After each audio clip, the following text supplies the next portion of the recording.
All right, lads and lasses, and good day, mates. Welcome to the Toon Under podcast. We are going to be doing a review of the Everton game at the weekend, which finished noughts between the two sides. Just before we get into this, quick mention about our Telegram channel. If you like to talk about Newcastle and you want to have a bit of a sensible chat about all things the Toon, that's not just match day stuff, it's also any of the news that comes around, such as the stadium rebuild that's quite hot right now. Feel free to join our Telegram channel. There will be a link added to the description of this video and or audio, depending on how you're consuming it. And a quick shout out to some of our guys on there. We've got Will Flinchy, Daniel Watson, Dano. We've got Jason Scott, Scotty, and Mark Routledge, Routy, and all the rest of the guys. I don't think Mark Routledge is related to Wayne, but that would be interesting, wouldn't it? But yeah, if you feel like you want to join us, click the link in the description and say hello. Everyone welcome, apart from Digheads. All right, so joining me today to talk about this game is Moon Boot Mark with his moon boot. Yeah. How the hell you been going, Mark? That moon boot in this weather must be a bit of a nightmare. Yeah, 1 week down, 7 weeks to go. It's gonna be a bit ripe by the end of it. I think a sacrificial burning is in order. It's the foot's feeling okay, but yeah, I've just got to keep that on for a few more weeks to make sure I don't overstretch anything and pull the tendon back off. So yeah, we'll see how it goes. Nasty. You're not allowed to drink at that, are you? Oh, I don't know. I'm drinking all the time. It's the only way you get by. It's like I'm off the strong painkillers, so the alcohol's purely medicinal. Good. Well, when you take that boot off, you'll have to have a drink out of it to christen it, and then oh god, yes, yeah, burn it to ashes. All right. Look, Everton away. It was 0-0. Not Goodison, as the banner little banner says there. It's been a day or so since the game, a little bit over a day. It was a 2:30 a.m. kickoff here in Queensland. 4:30 finish. Just as the birds are getting up, we're thinking about going back to bed. It was a bit of an arduous one, especially because there was no goals. But now that the dust has settled, how do you view that draw? What you thinking? Yeah, it's one of those weird things where you kind of watch it at that time of the morning. I think the clocks have changed in the southern states as well for the east coast of Australia, so that was 3:30 for them. Don't envy that bit at all. Yeah, look, it's never easy getting up at that time, let alone when you're not even having to celebrate a goal. The game itself, I felt, was to be expected. I think it was like, that gritty, like, hard-nosed defensive performance from Everton that weren't going to give us an inch.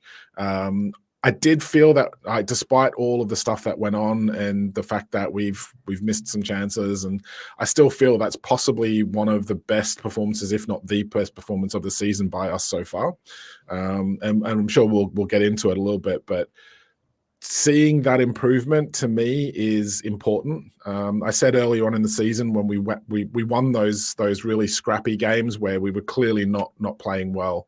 I said then, it's like, look, take these as they come, because we'll play a lot better than this and we'll lose games. Thankfully, we didn't lose this, but it is one of those times where no game in the Premier League is a given, and there's no easy games. There's no kind of like gimmies and like it's a guaranteed 3 points, especially away from home. And our away form has been abysmal for a season and a half, if not more. It's never been our strong point. We've had success under Howe based on our home form. So to get that away draw, there's some talking points that we'll go through. But I wasn't super unhappy with the performance. Disappointed by the result. We just never got it going in the final third. What I will say though, and I mentioned this to you before, I want to get it off my chest, is that I said it in another group chat that I'm on. Everyone's complaining, and Twitter's doing its usual thing of complete overreaction and Eddie Howe out and all the players are shit and really, we need changes and we're not good enough and blah blah blah blah blah. And I think as a fan base, it's like what I've come to realize is we've got this mentality now, and it's not just us. It's not, I'm as guilty as this as anyone is. We see replays now and we get the whole picture. We get these play-by-play models. We get still shots, and we get to overanalyze it to the nth degree. Slow motion replays, different angles, whatever. And it's easy for us to sit there after the fact and analyze these games and say, oh, he should have done this or he could have done that. Why didn't he pass that back there? Why did he wait on the ball too long? There's a massive difference between us sitting here in our rooms and watching the replays on TV, watching that going, well, why aren't they doing that? And then having a player on the pitch making split-second decisions and being judged on that one little bit that he's done incorrectly or could have done better with or something. And I kind of realized it's like we're looking at this from like a bird's eye view. We've got all the sky cameras or whatever. We're getting all of these idealistic kind of viewpoints of what's happening in the game. The players don't get that. They're at ground level. We don't know in a very kind of mobile, very, very kind of fluid system that's on the pitch. You've got these split-second decisions of like, is that pass on? Is that pass not on? Oh, well, why didn't they pass it back? Well, because they don't have eyes in the back of their head and they don't know if someone's sitting behind them. So they don't want to turn on the ball and risk getting caught in possession. So yeah, for me, it's like, I think fan expectation maybe is getting a little bit out of hand because of all of this over-analyzing. And we sit there and talk about this stuff on YouTube, so we're as guilty as anyone, and I understand the irony in that. But I think as fans, we need to understand that players are going to make mistakes. They're not perfect. We seem to harp on about that one error that the player makes, and then he's had a shit game because of that. And why didn't he do this? And he cost us a goal, blah, blah, blah. But nobody looks at like, well, actually, they've closed in here and put pressure on that's led to a ball getting turned over, and all the little things that happen off the ball, all the other events that happen in the game. So for me, I just think like there needs to be this kind of like collective step back of fans in general, just to kind of make sure that we're not kind of going about this analyzing the players and saying, well, actually, they were shit because they did one or two things wrong in the whole game. Because that's all we're focused on, without any context, without taking into account the other stuff that's going on, and just expecting perfection every time we watch a football match. Sure. Expectations is probably the thing I would call out on that, because we've done very well very quickly post takeover. Yep. And we said it on this podcast. I'm sure other podcasts and other people have said the same thing. When we were doing amazingly well, we were all saying, we are going to have to manage expectations here, because it's not always going to be like this. We haven't just gone from 0 to 100, and it's always going to be like that. And I don't think people's expectations have actually been tempered all that much. We're still doing very well, in fairness. Yep. We finished 7th last season. Probably should have got into Europe if it wasn't for a resurgent Chelsea and Man United remembering how to play football. Thank you very much. And then expectations would have maintained their levels. And I think you go into the new season full of hope, and then you see that the team isn't playing quite as you imagine in the close season and the off season. And you see the players struggling. And to be fair, at times it has been god awful to watch. Like even this season, some of the games have been just so bad. But coming back to your original point, and I wrote this down as well, I am seeing performances improve. Whether this is the best performance or not, you have to take into account the opposition. They were at times, Everton were at times pretty deep. Although credit to them, they didn't play the very deep hoofball style of football that I was actually expecting. Yeah. They did try to spread wide. They did try to get forward, and at times they did cause us some problems. But I am seeing improvements. I'm seeing individual improvements. I'm seeing team cohesion improvements, but I'm still seeing problems as well. I'm still seeing passes going astray. I'm not saying it's all rosy and we should be celebrating, but I'm just saying it's not as bad as quite often is made out. And yes, there's still room for improvement. There's still players that are clearly either working up match fitness, working up form. And I said this to someone on social media that you got to remember there's a lot of players that either came back late from international duty, probably still working up fitness, maybe needed a better preseason than a humid trip to Japan. Probably didn't need a postseason trip to Australia as much as we all enjoyed that. And then you've also got to remember there's a lot of players at the moment who are probably coming back from injury still that are still looking to get back into form. You know, And then there's it'll Tonali, happen. It just needs time. yeah. And there's Tonali, who wasn't playing for 12 months at all. And by the way, I thought he looked really sharp in the first half. Yeah. And that's the kind of team cohesion thing that I want to see a little bit more of. There was times when Tonali was making himself available. He was providing an option. He was finding a space, and we just weren't getting him. We were looking elsewhere. We were sometimes going negative, backwards, sometimes sideways, sometimes just doing something completely different. And he was finding these little pockets. And I think the guys have never really played that much together. I mean, obviously on the training pitch, but it's a lot different to a real game. So I want to see things like Tonali finding those spaces and then being picked out by a pass from Bruno or whomever it might be. But yeah, one of the other points as well, our away form isn't great. No. This was the third clean sheet in 32 away games in the league. I mean, that's obviously bad. That's a bad record. I'm not sure what the breakdown is of wins and defeats, but 3 clean sheets away isn't great either way you look at it. But on the subject of getting the point, we've got to point out this game. It was a hard-fought game, as you said. Do you take that as a good point? It's certainly not a bad point. I don't know if it's a good point because I think we probably did have opportunities in the game to do more with it. As you said, it's like there's players that are still kind of finding their footing, playing with each other, and some of that's going to be confidence as well. It's like if a player's full of confidence, they're going to make those passes because they know things are going to just click and everything's going in the right direction. And we've said this all along, is that we seem to be very much a momentum-based team. We kind of, when things are going well for us, we ride that wave and we keep going, and it gives us 20-30% extra in games, it seems. Right now we're not on that. We don't have that wave. We're in the valley almost, trying to kind of like paddle our way up the other side of it. It's going to take us time to kind of find that and get everything gelling again. Sure. But yeah, I think for us to come away from there on the back of some of the disappointments within the game itself, some of the chances that we've had, some of the missteps, I guess. I think it's a good point, but it's not a great point because, given Everton's current record and the fact that they're struggling, you would be hoping to get 3 points. But, look, there's other teams around us. They've not won either this weekend, so let's put things into perspective. Chelsea couldn't beat 10-man Forest. Yeah. By the way, that handball was hilarious from James Ward-Prowse. Holy shit! Yes, I don't know how that wasn't a straight red. Honestly, anyway, look, Stephen Taylor-esque. Yeah, it was something else. We'll get into the slides in just a minute for the teams. In fact, let's just do that now. We'll start with Everton, since they were the home team. It was Pickford in goal, then Keane, Tarkowski, McNeil, Mangala, DCL, Ndiaye, God, these names, Harrison, Decore, Young, and Garner. Obviously, that's not the formation. That's just the order they've put them in this slide. Same thing as Newcastle's doing. Really quite annoying. Yeah. Obviously, it's your pet peeve, isn't it?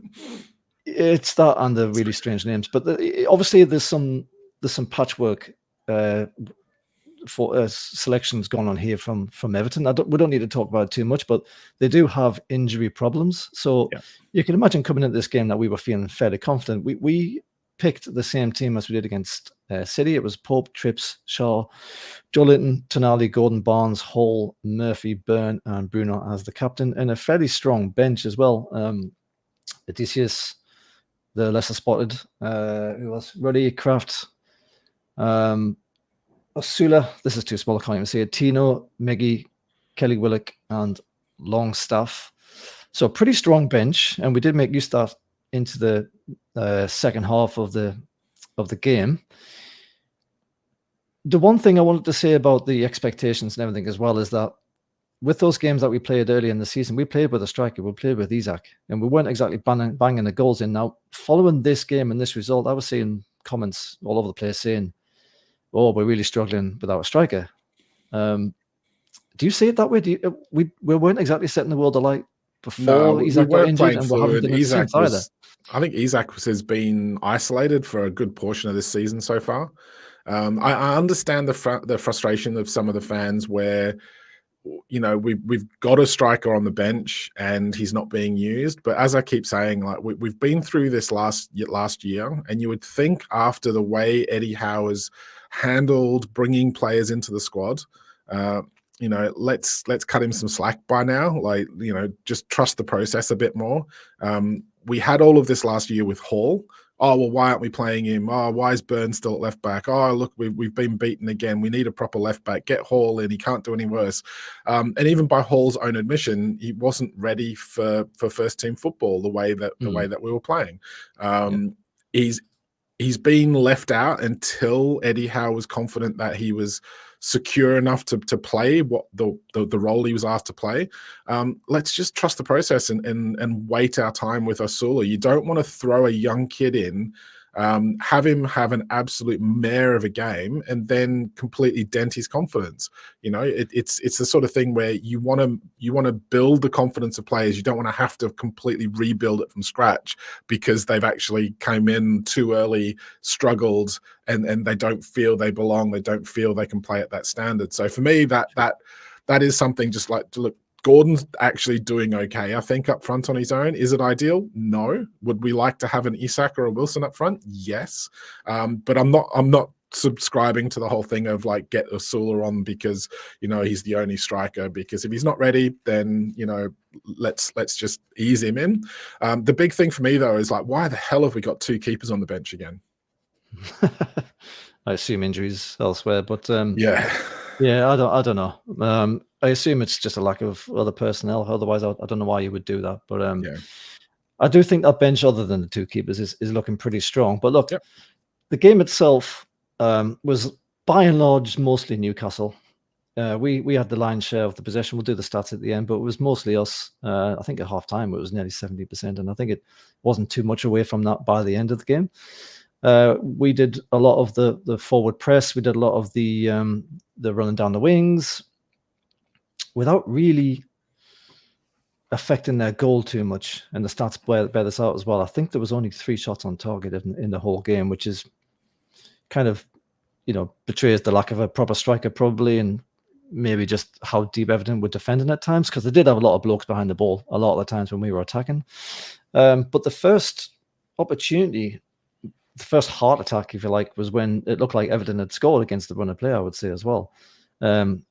Abdoulaye Doucouré heads it in from a fairly simple, just like it was out on the wing, wasn't it? It was just a cross ball. Like you defend those things all day long. He somehow manages to get his head on it, and it goes in the back of the goal. As I say, it was very much against the run of play. Thank God for VAR, by the way. This is one of those games where we all love VAR because the rest of the time we bloody hate it. But this time we absolutely loved it. It really did us a solid, this game. It was clearly offside, though, wasn't it? Oh, he was miles off, and the linesman was having an absolute shocker of a game. Anyway, he was calling things offside that clearly weren't. He was not calling offsides that clearly were. I think I do wonder if the linesmen are starting to get slack because they know they've got VAR to back them up, and they're just not making they're not paying attention as much as they should be. But yeah, I mean, he was miles offside. The ball needed to be put through a lot quicker for him. It was a good run by him.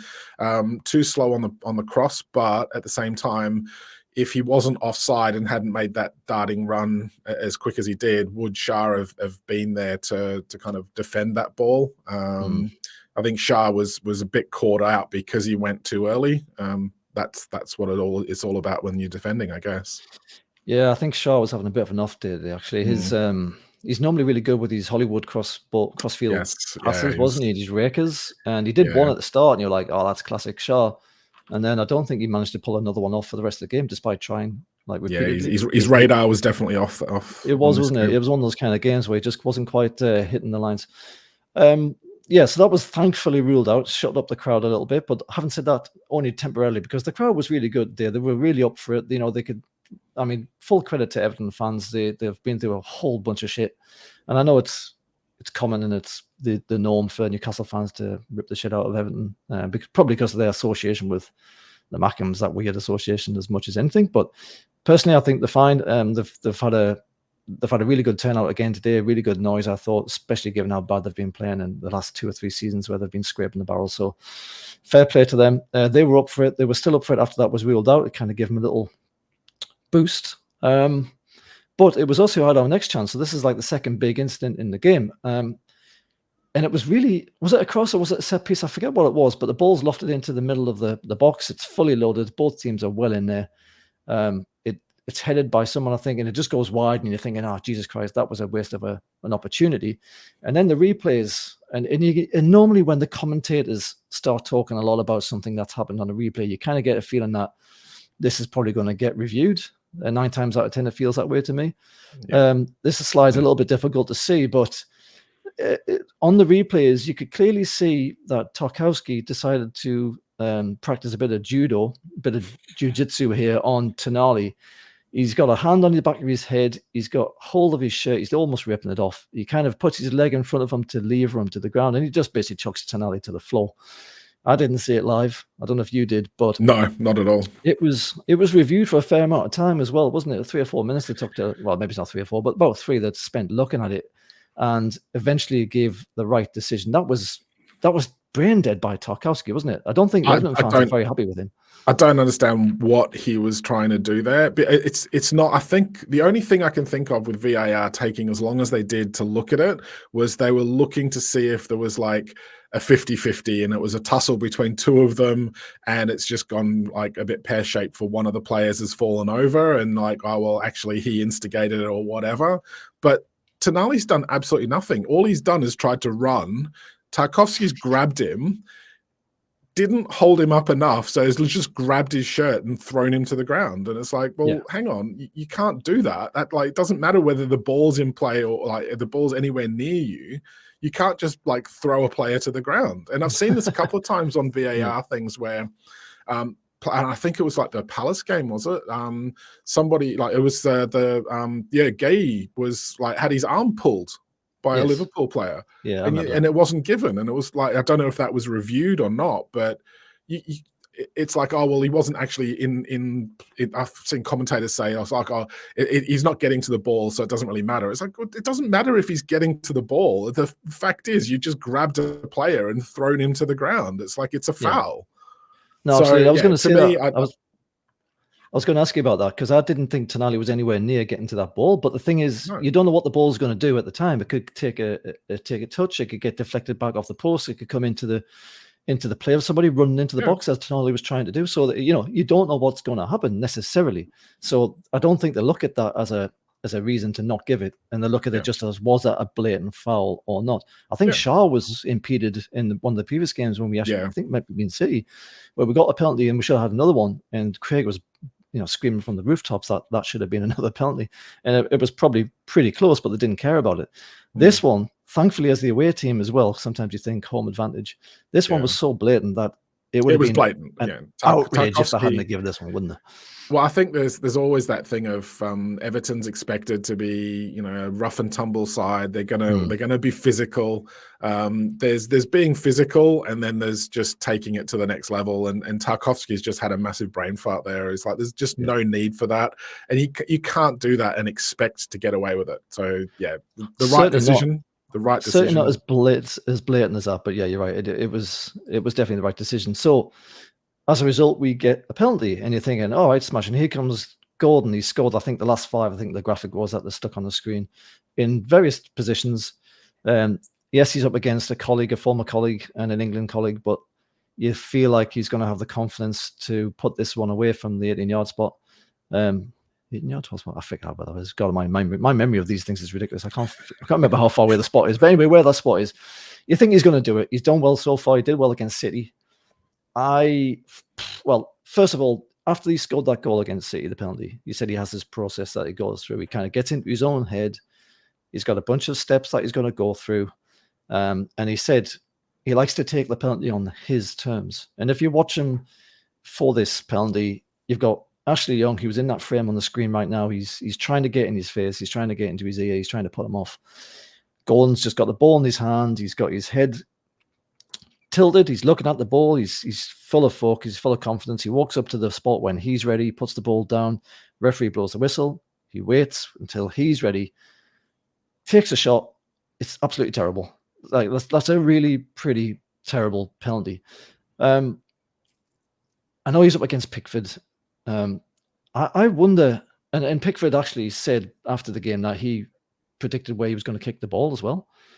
he was talking to the Everton keeper coach, and he was like, oh, well, he went this way against City, and he did this other thing, and I reckon he's going to go to my left. And that's the way he went. And he was moving already before he even kicked the ball. Like, if Gordon had looked up, he just had to pick it down the middle, and he would have been fine. But Pickford's fully anticipated where it's going. Fair play, hits him in the legs, he blocks it, but it wasn't a particularly great penalty. And we can talk about the penalty and if it was good or not, and it doesn't really matter. But I'm more interested in whether or not, and he had a good game today, but I wonder if Gordon just struggles in front of Everton. I wonder if he struggles. I don't know if it's the atmosphere or if it's just literally because he's playing against a team that he was turfed out of. Yeah, I think there's that maybe he's conscious of. I don't think it's I don't really want to score against my old club, because the way he left and the fact that he's apparently a Liverpool supporter anyway, you can't really see that being a factor. I wonder if it is this mentality thing where he's very conscious, he gets a lot of shit, and he doesn't want to be. He's so happy to try and silence the crowd that he maybe overtries or overthinks things. It was pretty obvious. I mean, fair play to him for stepping up and having the balls to actually take the penalty in the first place. So got no questions about him for doing that. The issue, I think, was it was a long wait. It gave Pickford enough time to kind of pick a spot that he was going to go to.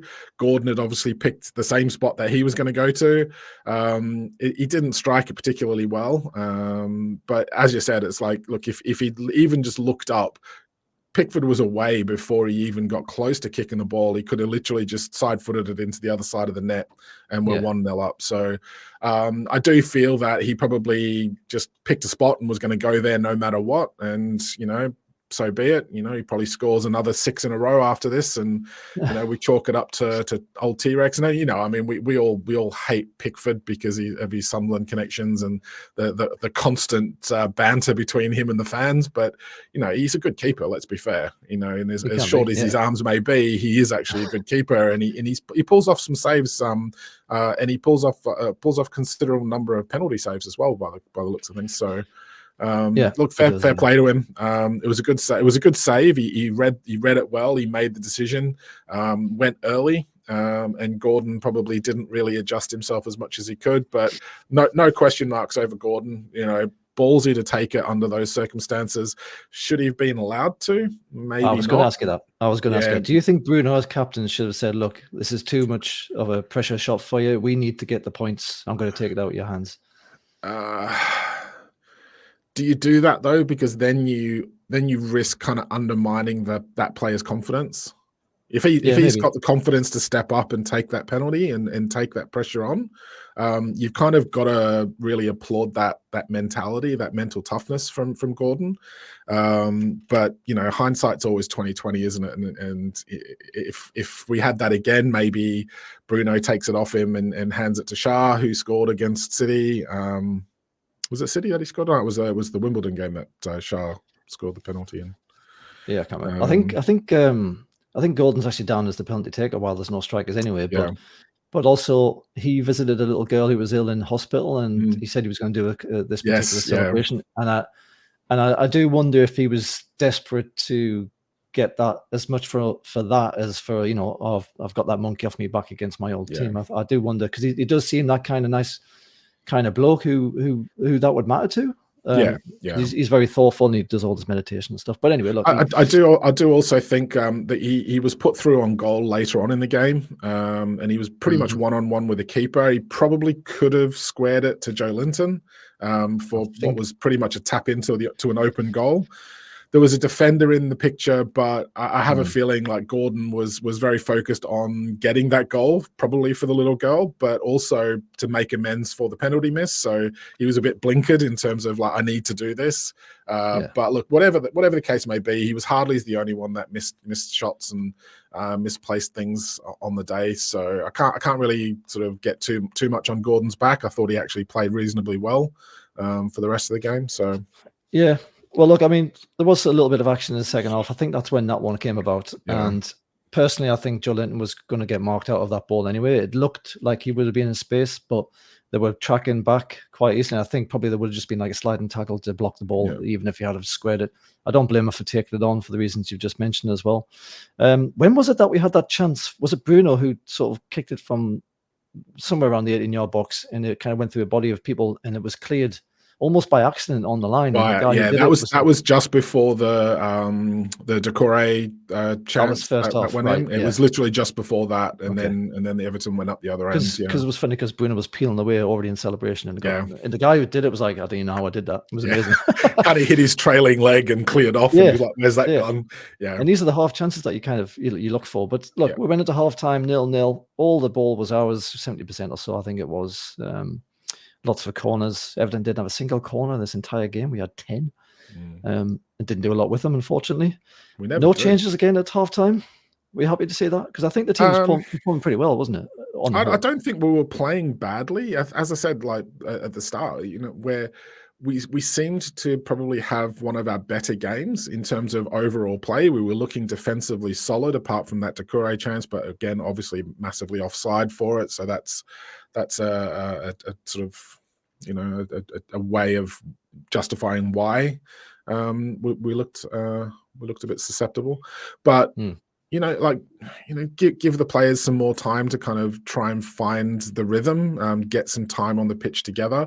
Things just weren't dropping for us. If we've got like informed players, like we had in our Champions League qualifying campaign, where everything we hit seemed to go in. Mickey went on his purple patch. That pretty much proves everything. If we've got a player or two that are in that kind of rich vein of form, we get a win in this game, no problem. We were kind of creating enough in the build-up. It's just the final third was letting us down. Either under-hit, over-hit passes, just different thought processes about what way they should or shouldn't go. Just a little bit of a fumble in terms of skill, and suddenly the chance is gone.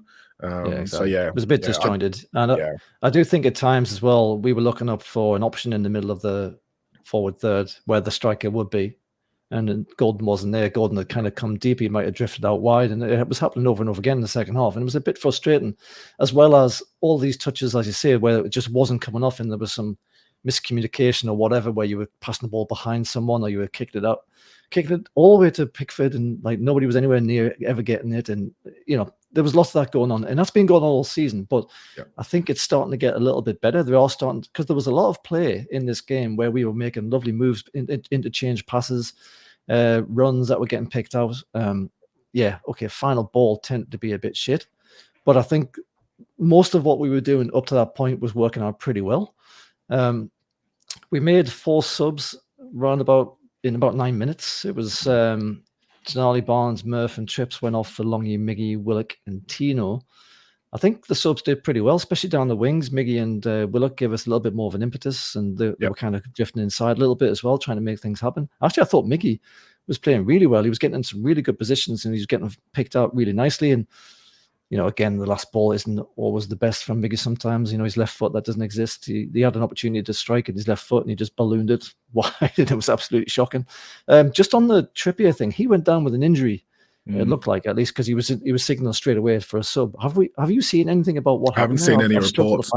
No, I haven't actually seen anything yet. Maybe it was just a tweak and it was precautionary or something. But keep an eye on that one, I guess. I thought Tino did really well though when he came on. It's kind of like one of those weird situations where, we feel Murphy's playing better than Miggy, and then Murphy has a bad game. Miggy comes on and actually plays better than what Murphy was. Willock, I thought, was brilliant when he came on, but I still feel he's working his way up to being able to push himself as much as he maybe should, fully expecting something to ping again and him being out injured. Harvey Barnes is, for me, a super sub at best, because I'm struggling to see what he offers as a starting player. And I think we've seen enough now. He kind of has this thing about him where he's either scoring a worldie or he just doesn't really seem to get in the game properly. And if he's starting games, he seems to struggle to really have that same impact. But when he comes off the bench, he's running at tired defenders, gets that little bit extra space, and can often create some chances. But he wants to play, and when he's scoring those sorts of goals, it's hard to leave him out the squad. So yeah, there needs to be some big decisions made around that. But yeah, Willock just gives us so much more drive from midfield, and I thought Longstaff did really well when he came on as well, to be honest. I know they're always getting grief, but Miggy and Longstaff, when they came on, they solidified us a bit and gave us a little bit more composure in that middle of the park. They're not superstar players. They're never going to be. But in a game like that where it's a bit niggly, and we just need some people to do the dirty stuff and track and run close players down, they did that really well. So, for me, yeah, well played to them to get through all of the shit storm that is on social media all the time with them, and actually put that sort of a performance in. And it's nice to have that depth, as we touched on at the start. It's good to have these players that you can bring on. Now, look, there's only really one more thing to talk about here. I've got the slide up. It is the non-penalty against DCL, Dominic Calvert-Lewin. I'm struggling to best explain or describe what this is. Let's say it was a coming together of legs between DCL and Dan Burn. I think the initial play was of more or as much concern as this bit, to be honest with you, because DCL, I actually thought DCL looked really dangerous in this game, and it looks like he's getting back to his best. And you can see why we were linked to him earlier in the after the post takeover, because I think there is a definite talent there, and he's actually I think he's a better player than sometimes it's made out to be. He's obviously got his injury record, but anyway, he managed to drift into a bit of space in between Dan Burn and Fab Shaw, and I'm not sure if Burn got sucked out by the winger and left that space. I think that's probably what happened. DCL gets the ball, he shoots at goal. It's a fantastic save from Nick Pope. The ball comes straight back out to DCL, and he's literally in the process of kicking the ball into probably an open goal, because Pope is struggling to get off his arse and get onto his feet to cover the far corner where he thinks he's going to get kicked. And Burn has, realizing he's been left for dead, he's spun around. I think he gives him a little nudge. He kind of lets a noise there. And then his leg, as you can see in this picture here, manages to get in between the ball and Dominic Calvert-Lewin's leg as DCL is about to kick the ball. Everyone screaming for a penalty. My first reaction was that didn't look like a penalty, but I have to say, the more I watch it, every time I've looked at it since, I'm like, that looks like a Stonewall penalty to me. What did you make of it? No way. Calvert-Lewin, firstly, Calvert-Lewin is actually a really good player. If he was in any way, shape or form not in the same mold as Callum Wilson in terms of the injury model, I think he would be probably a regular for England. I think he is that good. I think he's a handful on his day when he's in form.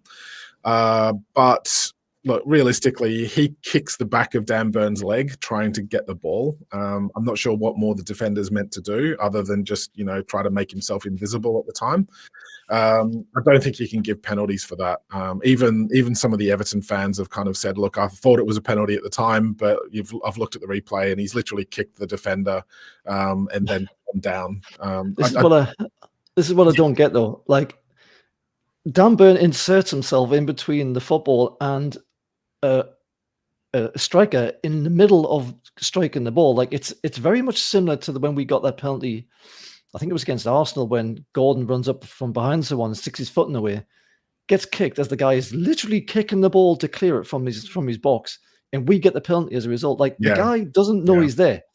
It's not that he's kicked his foot. I mean, obviously he has, because he's in the action of doing something completely different. He's not in the action of kicking someone's foot on purpose. He's trying to kick the ball. It's football. That's the job. They're trying to kick the ball. He doesn't know he's there. We've already said they don't have eyes in the back of their head. DCL got a nudge, but he doesn't know where the hell Dan Burn's going to stick his leg. And Dan Burn very deliberately puts his leg in the way. How is that still classed as Dominic Calvert-Lewin has kicked Dan Burn? I mean, obviously physically, yes, he has. But he has. Dan Burn stuck himself there. Well, yeah, but this is the whole thing. Like, you've contradicted yourself on this one, because Gordon put himself in between the defender and the ball, was kicked and was given a free kick. It was a which penalty, was wasn't it? Didn't he get resulted a in a penalty for it? penalty. Yeah. So if Dan Burns put himself in between the player and the ball and he gets kicked, then it's a free kick to the defender in this No, case. that's not a contradiction. My point was the same as when Gordon got a penalty. I didn't think it was a penalty because it doesn't make any sense to me that you can kick someone in the middle of doing another action, literally trying to kick the ball. Someone runs up behind you, goes, ha ha, sticks their front in the middle in front of you. You don't even know it's there. You're concentrating on kicking the ball. I admit I thought the Gordon one was harsh at the time, but there's no way you can give this as a penalty because literally all that means is you go up as a player, you get into the box, you go up and boot a defender if the ball's anywhere near, you go down in a heap and go, hey, I almost could have got to the ball. No, it needs to be taken in context. They're literally in the process of trying to kick the ball. Like it feels but he wasn't in control. He wasn't in control of the ball. It was rebounding back out off the keeper, and he's gone to try and kick the ball. What's the defender meant to do? But so the defender can just stick his foot in the way, make him fall over, and not try and get himself in the way of the ball and the player to stop the player having a free shot on the goal. But that's a classic trip foul. It's a classic trip foul. He's put his foot in the way of another guy to make him fall over and not hit the ball. How is that not a penalty? He's in front of the player, in between the player and the ball.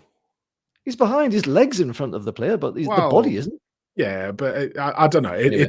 I feel that's going to be pretty harsh if a player just I don't see Dominic Calvert-Lewin getting.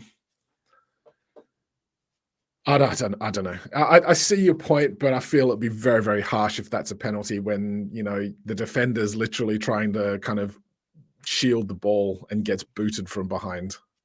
Yeah, I don't know. I think in both cases, Gordon and this one, it was more a case of our player has deliberately got themselves in the way and prevented a normal football in action, i.e. kicking the ball from happening. And that should be a foul to the opposition for me. That should have been a penalty in my eyes.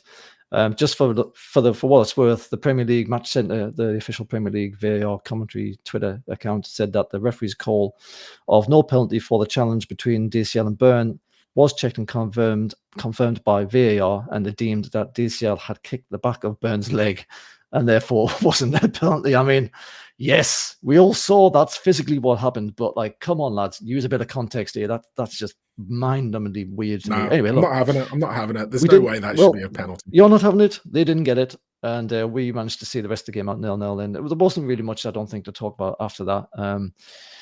Thankfully, I think probably this game could have went either way. One goal probably would have won it. I think probably one goal and that team who scores it goes on to get another one and another one and another one. I think it was one of those kind of games.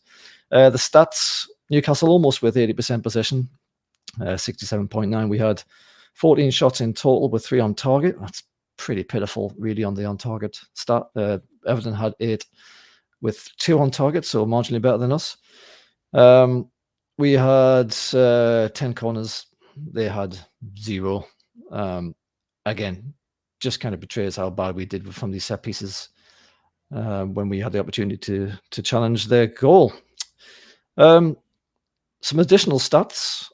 So yeah, we've drawn 3 times in the last 32 games. That's such a 0-0 that is in 32 games. Such a bad record for away games. We've had 2 of the last 3 penalties saved.